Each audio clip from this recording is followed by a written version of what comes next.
السلام علیکم ڈاکٹر نوید اختر، امید ہے آپ لوگ خیریت سے ہوں گے۔ آج کل نوٹیفیکیشن آ رہے ہیں۔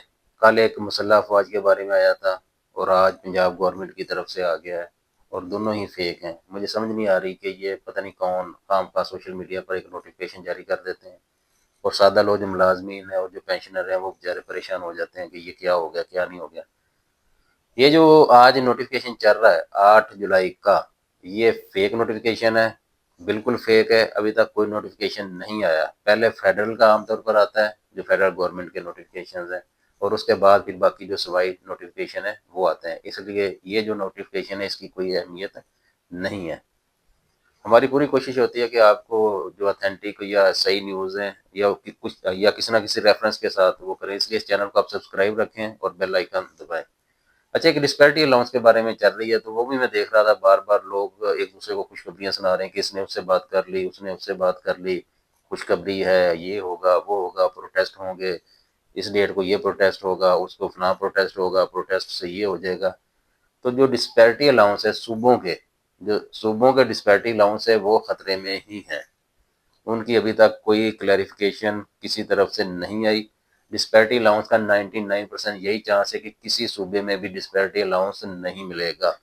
خام خواہ آپ کو خوش کرنے کے لیے کوئی یہ کہہ دیتا ہے کہ میری بات اس سے ہو گئی ہے، یا یہ ہو جائے گا یا وہ ہو جائے گا، یا ہم فلاں کے آفس کے سامنے جائیں گے، ہم فلاں کریں گے، ہم روڈ بلاک کر دیں گے، تو بھئی کچھ بھی نہیں ہونے والا، کچھ بھی نہیں ایسا نظر آ رہا۔ ڈسپیرٹی الاؤنس کسی بھی صوبے کو ملنے کا چانس تقریباً 1% ہے۔ 1% اس لیے کہا کہ کسی نہ کسی لیے پروبیبلٹی کوئی بھی نہ کوئی ہو جاتی ہے۔ تو ڈسپیرٹی الاؤنس ملنے کا چانس کسی بھی صوبے میں، یہ نہیں صرف پنجاب میں، کسی بھی صوبے میں ڈسپیرٹی الاؤنس ملنے کا چانس تقریباً نہ ہونے کے برابر ہے۔ اور باقی بات رہے گی پینشنرز کی۔ میں دیکھ رہا تھا کہ کچھ لوگ کہہ رہے تھے کہ ہم نے پینشنرز کے بارے میں بات کی کہ پنجاب کی جو پینشن ہے، جو پنجاب کے لوگوں کی، وہ زیادہ ہو جائے۔ تو جس طرح ڈسپیرٹی الاؤنس ملنے کا چانس تقریباً ناممکن ہی سمجھیں، تو اسی طرح جو پینشن کے انکریز ہونے کا پنجاب کے اندر جو چانس ہے وہ بھی 1% ہی ہے، وہ بھی سمجھیں کہ ناممکن ہی ہے۔ اس لیے اس میں بھی کسی غلط فہمی میں مبتلا ہونے کی کوئی ضرورت نہیں ہے، کوئی ایسی چانس نہیں آ رہی نظر۔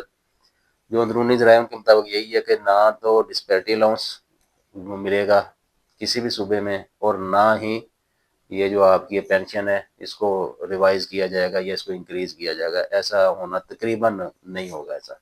دوسری بات جو ایک نئی اسکیم گورنمنٹ نے شروع کی ہے، اسٹیٹ بینک نے، انویسٹ پاک پورٹل کے نام سے، یہ اسکیم ابھی نئی لانچ کی گئی ہے کل پرسوں، اس کو وزیر خزانہ نے لانچ کیا۔ اس میں آپ منیمم 5,000 تک انویسٹ کر سکتے ہیں، اس سے زیادہ آپ کی مرضی جتنا بھی کر دیں، تو اس سے آپ کو ایک ٹریڈنگ کا موقع ملے گا۔ یہ صحیح ہے یا غلط ہے یہ چند دن چلے گی تو پتہ چلے گا، اس کے بارے میں ہم کچھ نہیں کر سکتے۔ بہرحال جس طرح سے وہ بتا رہے ہیں تو یہ ایک اچھی اسکیم اس لیے لگ رہی ہے۔ نمبر ایک اس میں یہ ہے کہ یہ گورنمنٹ کے رجسٹرڈ ہے، گورنمنٹ ہی اس کو کر رہی ہے، تو اس میں آپ کو یہ ایک سیکورٹی مل جائے گی کہ اس میں وہ جو اسکیم والی بات نہیں ہے۔ اور دوسرا یہ اس میں وہ آپ کو آپشن دیں گے، جس طرح سے بتایا جا رہا ہے کہ آپ نے ٹریڈنگ کرنی ہے، آپ نے ٹی بلز لینے ہیں، یا آپ اگر اسلامک مائنڈ رکھتے ہیں تو آپ نے اسکوپ بانڈ لینے ہیں، یا اس طرح سے جو بھی آپ کا ذہن ہے اسٹاک مارکیٹ وغیرہ، تو آپ کو ایک گورنمنٹ موقع دے گی۔ اس پہ اگر آپ کا ذہن ہے تو میں کوشش کروں گا کہ اس کو میں پہلے خود دیکھ لوں اور آپ کو اس پر ایک ڈیٹیل ویڈیو دے دوں کہ اگر کم آپ کے پاس انویسٹمنٹ ہے 5,000 10,000، تو پھر آپ اس کو کس طرح سے انویسٹ کر سکتے ہیں۔ ہاں، بہرحال یہ میرا خیال ہے کہ آنے والے دنوں میں اس کے بارے میں صحیح کلیئر ہو جائے گا، لیکن یہ اچھی اسکیم لگ رہی ہے کیونکہ اس میں آپ کے ہاتھ میں کافی چیزیں ہیں کہ آپ نے اپنی مرضی سے کہاں پر انویسٹ کرنا ہے۔ اس سے ایک دوسری چیز یہ بھی سامنے آ رہی ہے کہ گورنمنٹ کے پاس پیسوں کی کمی ہے، اور گورنمنٹ سرمایہ کاری گورنمنٹ کے پاس ہے نہیں، تو اسی طرح سے ظاہر ہے گورنمنٹ اسی طرح کرتی ہے، مختلف جگہوں سے پھر وہ سرمایہ اکٹھا کرتی ہے، تو گورنمنٹ کے پاس ایک سرمایہ اکٹھا کرنے کے لیے بھی ایک اسکیم بہتر ثابت ہوگی۔ اور پاسکو کے ملازمین کے لیے ایک بری خبر یہ ہے کہ وفاقی کابینہ نے دسمبر تک پاسکو کو ختم کرنے کی باقاعدہ منظوری دے دی ہے۔ دسمبر تک جو پاسکو ہے اس کو مکمل طور پر ختم کر دیا جائے گا۔ اور ان کے ملازمین کے لیے 4 ارب اور 18 کروڑ کا ایک فنڈ جو ہے وہ مخصوص کر دیا گیا ہے کہ ان کو ملازمین کو کس طرح سے پھر وہ کمپنسیٹ کرتے ہیں، وہ آنے والے دنوں میں پتہ چل جائے گا۔ 12 دسمبر تک پاسکو کو مکمل طور پر ختم کر دیا جائے گا۔ اس چینل کو سبسکرائب کریں اور بیل آئیکن دبائیں۔ شکریہ۔